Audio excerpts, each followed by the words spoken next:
بسم الله الرحمن الرحيم والحمد لله رب العالمين وصلى الله وسلم على نبينا محمد وعلى آله وصحبه أجمعين أما بعد مرحبا بكم أيها الإخوة في هذا المجلس للدرس الثاني والأربعين في شرح أصول الإيمان. Bienvenue aux chers frères tous, bienvenue à tous pour ce 42e cours dans l'explication de Usul al-Iman de l'imam Muhammad ibn Abdul Wahhab rahimahullah. Aujourd'hui on verra un hadith, wa huwa hadith Abi Darda, le hadith de Abi Darda, marfou'an, c'est-à-dire élevé jusqu'au prophète sallallahu alayhi wa sallam. Cette parole, elle est attribuée au prophète sallallahu alayhi wa sallam qui dit Ma ahalla Allahu fi kitabihi fa huwa halal. وَمَا حَرَّمَ فَهُوَ حَرَامٌ. Ce qu'Allah a légiféré, a autorisé dans son livre, alors il est halal, licite. Et ce qu'il a interdit, alors il est illicite. وَمَا سَكَتَ عَنْهُ فَهُوَ عَافِيَةٌ. Et ce dont il s'est tu, alors cela est une clémence. Alors acceptez la clémence venant d'Allah tabaraka wa ta'ala, sa facilité.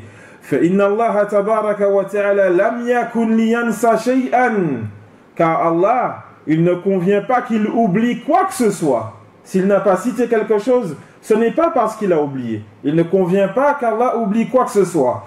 Puis il a récité sallallahu alayhi wa sallam la parole d'Allah tabaraka wa ta'ala wa ma kana rabbuka nasiya, et ton Seigneur n'oublie pas. Hadith rapporté par Al-Bazzar ainsi que Ibn Abi Hatim et At-Tabarani.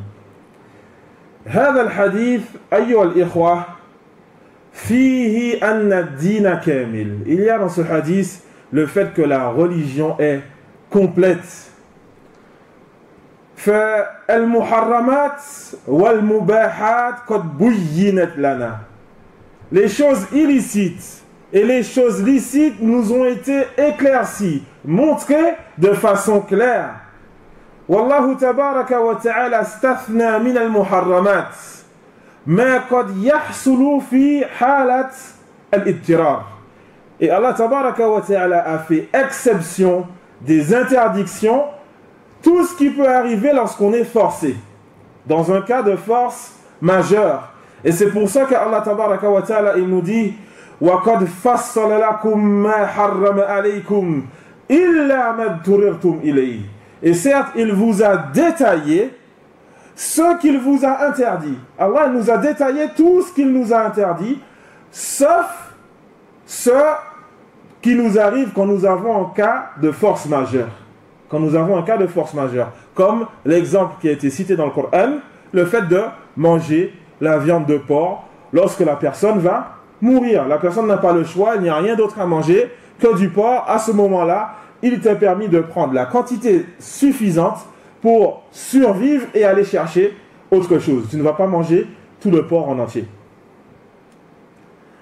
إِذَنْ هَذَا الدِّينُ كَامِلٌ. Et donc cette religion, elle est complète. Laysa li ahadin an yazid aw yanqusa minhu shay'an. Il n'appartient à qui que ce soit de rajouter ou de diminuer quoi que ce soit de cette religion, car elle est complète.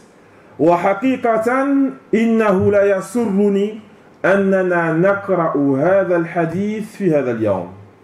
Et en réalité, franchement, je suis heureux qu'on lise ce hadith aujourd'hui. Le jour de Arafah, on a vu vendredi dernier, c'est le jour durant lequel Allah tabaraka wa ta'ala a fait descendre sa parole. Al-yawm akmaltu lakum dinakum. Aujourd'hui, j'ai complété pour vous votre religion. Wa atmamtu alaykum ni'mati. Et j'ai parachevé sur vous mon bienfait. Wa raditu lakum al-islam dina. Et j'accepte, j'agrée pour vous l'islam comme religion. وهذا الحديث أيها الإخوة يذكرنا بحديث النعمان بن بشير. Tu souris déjà, c'est bien. Alors, c'est quoi le hadith de Nu'man ibn Bashir? Hein? Oui. Impossible qu'ils t'entendent là. Faut parler plus fort.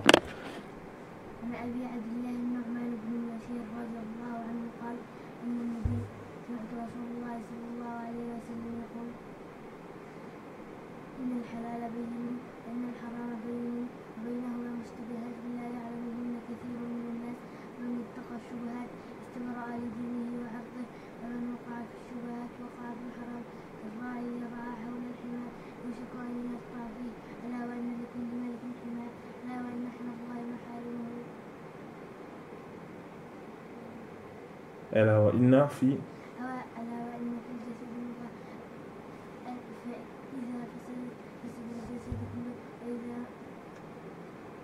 صح.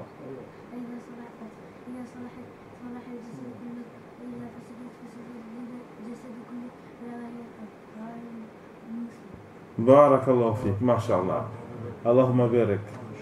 Et donc, on comprend clairement de ce hadith que nous a récité Saleh. Inna al-halal bayyin. Certes, le licite est clair dans notre religion. Le licite est clair. Il est clair qu'il est permis de boire de l'eau. Il est permis de boire du jus de pomme. Il est permis de boire du jus d'orange. L'illicite est clair. Il est interdit de boire de l'alcool, interdit de boire du vin, interdit de fumer des drogues, etc., etc. Et il y a entre les deux des sujets ambigus. La ya'lamuhunna kathirun minan nas. Beaucoup de personnes ne connaissent pas le jugement de ces choses ambiguës. Et à force d'aller dans les ambiguïtés, ben il se peut qu'on tombe dans l'illicite. Alors le mieux, lorsque tu ne connais pas ce genre de choses, c'est de les délaisser. D'où l'autre hadith, un autre hadith qu'on avait vu, le hadith du prophète sallallahu alayhi wa sallam, da' ma yaribuk ila ma la yaribuk. Délaisse ce qui n'est pas, délaisse ce qui est étranger pour toi, ce que tu ne connais pas, pour ce qui n'est pas étranger pour toi. Ce que tu connais. Ça, tu ne sais pas, est-ce qu'il y a du porc dedans, les bonbons, est-ce que c'est avec de la gélatine, ou je ne sais pas. Yani, si tu ne manges pas le bonbon, tu vas mourir. Non, mais ne le mange pas. Tout simplement. Si tu ne sais pas ce qu'il y a dedans, etc., il vaut mieux le délaisser. Et donc, notre religion, mes frères, notre religion, elle est complète. Walhamdulillah.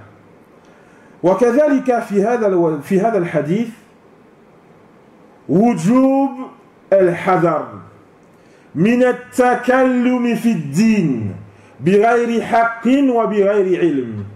Il y a aussi dans ce hadith le fait qu'il est impératif de se méfier, de prendre garde au fait de parler dans la religion sans droit et sans science.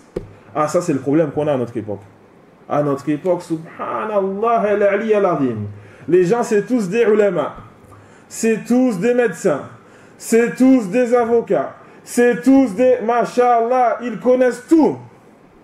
Ils connaissent tout en ce qui concerne la voiture, mécanique. Tu l'interroges, Masha'Allah, oui, la voiture pour réparer, c'est comme ça, c'est comme ça. Tu l'interroges dans l'électricité, il connaît, oui, l'électricité, c'est comme ça, c'est comme ça, c'est comme ça. Dans la médecine, Masha'Allah, oui, tel truc, ça fait ça, tel truc, ça fait ça, ça. Subhanallah.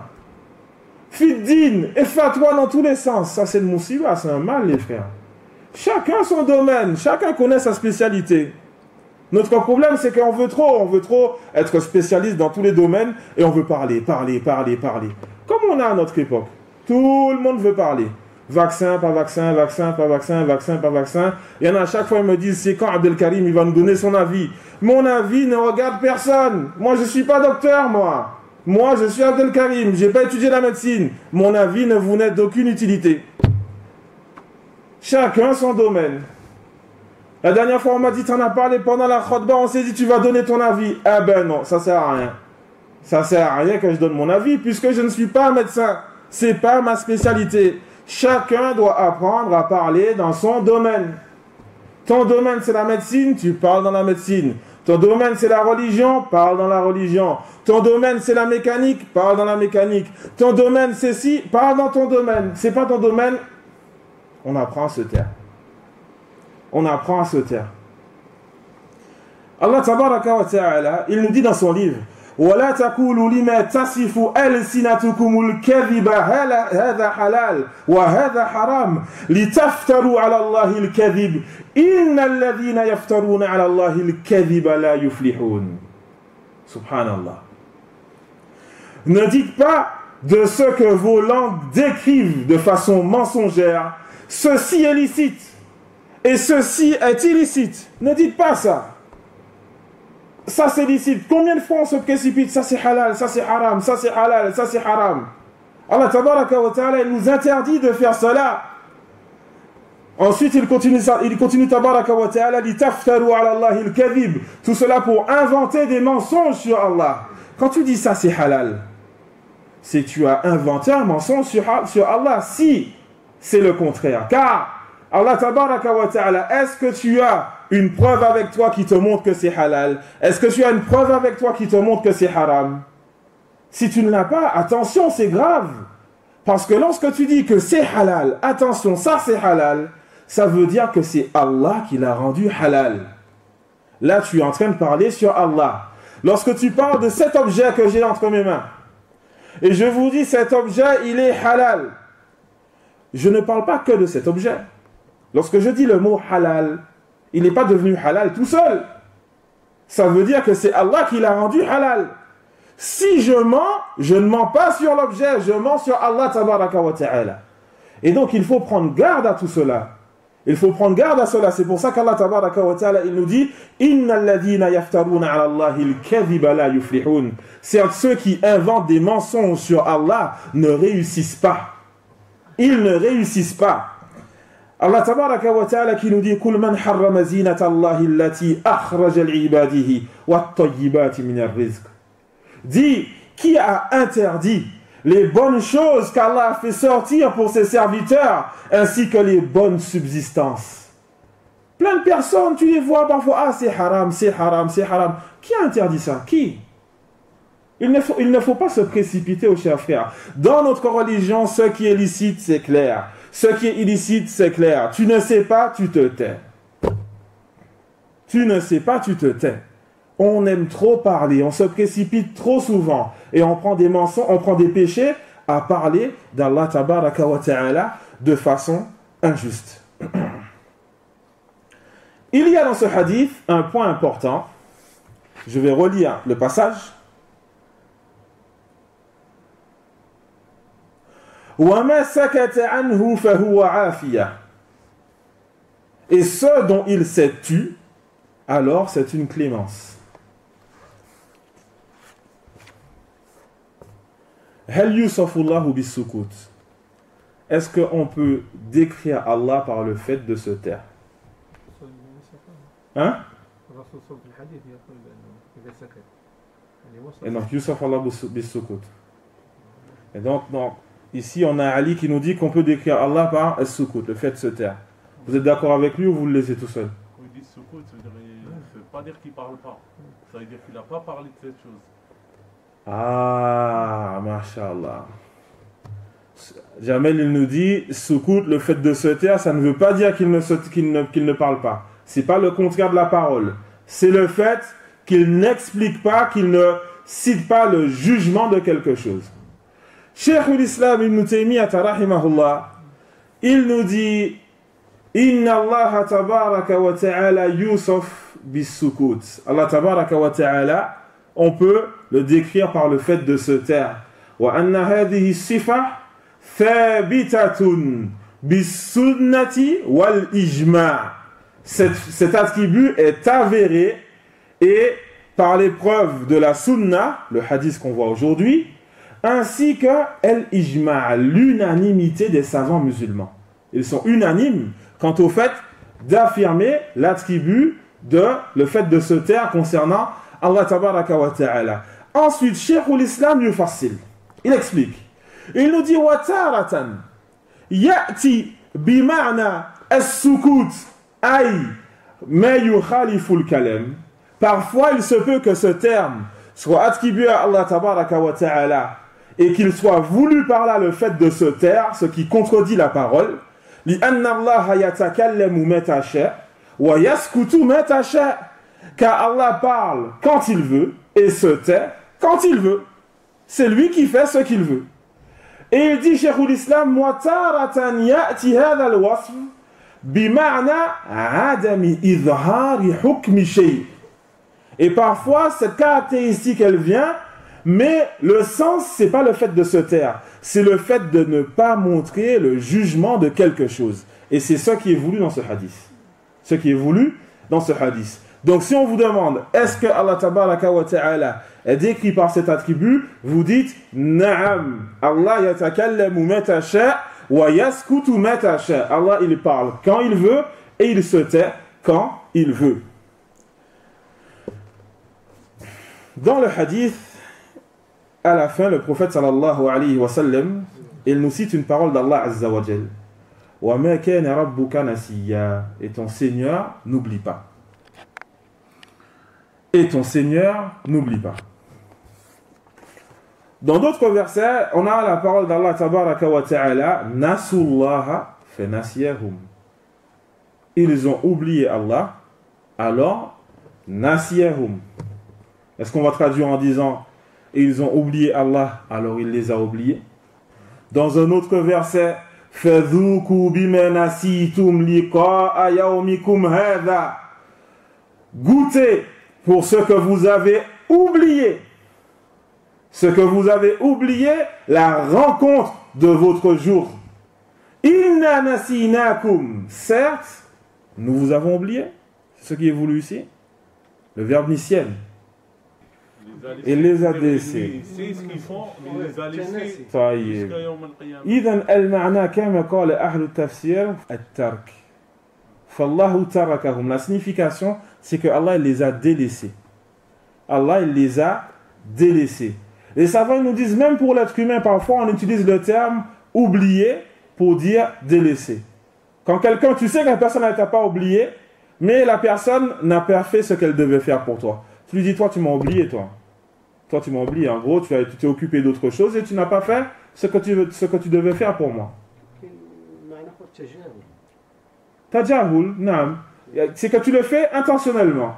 Et donc ce qui est voulu ici, ce n'est pas que Allah tabaraka wa ta'ala oublie, mais c'est qu'il délaisse ces gens-là. Parce que ces gens-là l'ont délaissé, ils se sont détournés de l'au-delà. Ils étaient ici-bas, concentrés dans leur dunya, et ont délaissé le rendez-vous, le jour du jugement. Alors à ce jour-là, durant ce jour-là, Allah tabaraka wa ta'ala va les délaisser de la même façon. Et donc, il est important donc qu'on comprenne ici, Allah tabaraka wa ta'ala n'est pas décrit par l'oubli. Il n'est pas décrit par l'oubli. Et voilà, voilà concernant ce hadith-là. Inch'Allah ta'ala, vendredi prochain, on continue Usul al-Iman. Donc il n'y a pas cours demain, ni mercredi, ni jeudi. Inch'Allah, on reprend vendredi. Bi'idnillahi ta'ala, wa faqallahu al-jami' lima yuhibbuhu wa yarda, wa sallallahu wa sallam ala nabiyyina Muhammad wa ala alihi wa sahbihi ajma'in. Wa jazakumullahu khairan.